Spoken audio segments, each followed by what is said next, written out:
जदि आपण आम चैनल को सब्सक्राइब करना प्रथमे सब्सक्राइब कर दिंतु बेल आइकन को दबातु जहाँ फल आपड़ सब नुआ भिडियो नोटिफिकेशन पाइपर और वीडियो को लाइक कर दिंतु। नमस्कार दर्शक बंधु, चिन्नस किचन में आपण मानक पुणी थे स्वागत।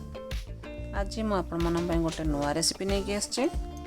रेसिपीटीर ना हूँ कोबी कोरमा। आपण मैंने कोबीर बहुत सारा डिश बनई थे, हेले कोबी कोरमा रेसिपीटी टिके अलग। यह देखा जी सुंदर खावा से सुआदिया। तेबे चलते रेसिपीटी को स्टार्ट करिबा।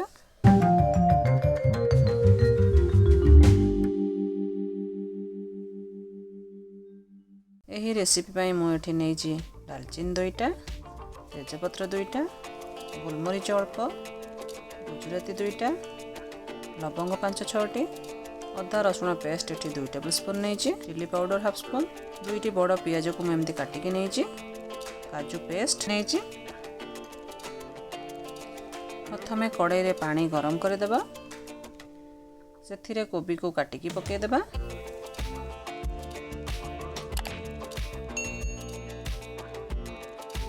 पानी भल भाव फुटी गले कोबी को पानी रू काढ़ी देबा।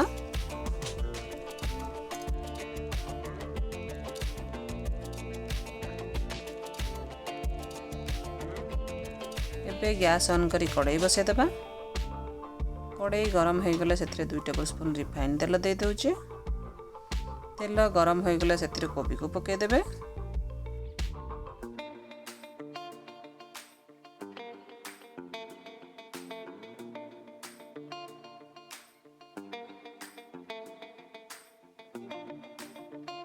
गैस रो फ्लेम को लो करी से कोबी को धीरे धीरे लेउटे लेउटे भाजिबा। देखंतु कोबी भाजी हो गलानी। एबे कोबी को गोटे प्लेट को काढ़ी देबा।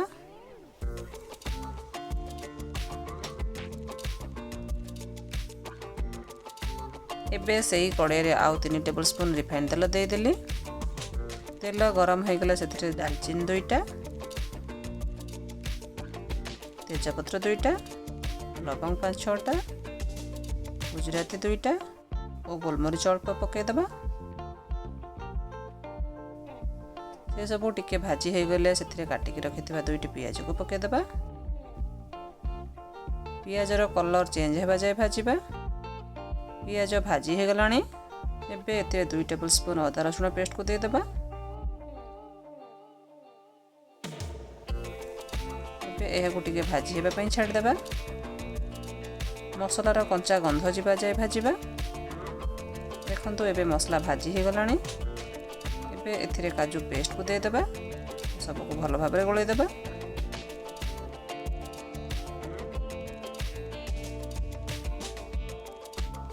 एबे एथिरे half tablespoon chilli powder दे देबा। आपण चाहिले ग्रीन चिली रो पेस्ट मध्य दे परिबे।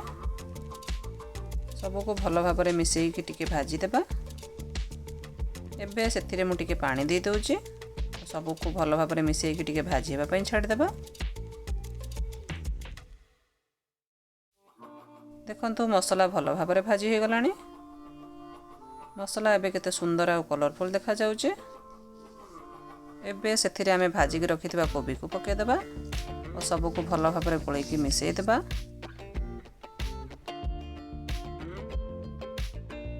एबे सेथिरे स्वाद अनुसार लुण दे देबा और सब को भल भाव में मिसई कि घोड़ई देबा।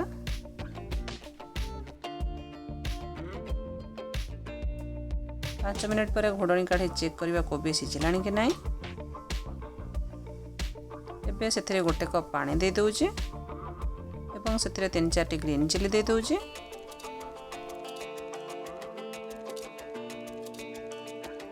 एहा को आ 10 मिनिट घोड़ई देउची सिझिबा पई। 10 मिनिट पर घोड़नी काढ़ी चेक करबा सिझिलानी कि नहीं। एबे एथिरे हाफ स्पून चीनी दे देबा और टिके फुटिबा पई छाड़ देबा। 2 मिनिट पर घोड़नी काढ़ी चेक करबा। कोबी सिझी गलानी और आमर कुर्मा मध्य रेडी हो गलानी। आपण यह को भात रुटी किंबा परोटा सह मध्य खाई परिबे। रेसिपीटी को घरे निश्चिंत ट्राई करंतु और वीडियोटी केमिति लागिला कमेंट रे निश्चिंत जणांतु।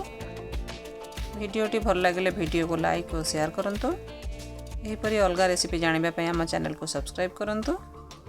भिडियोटी को शेष पर्यंत देखिथिबारु धन्यवाद।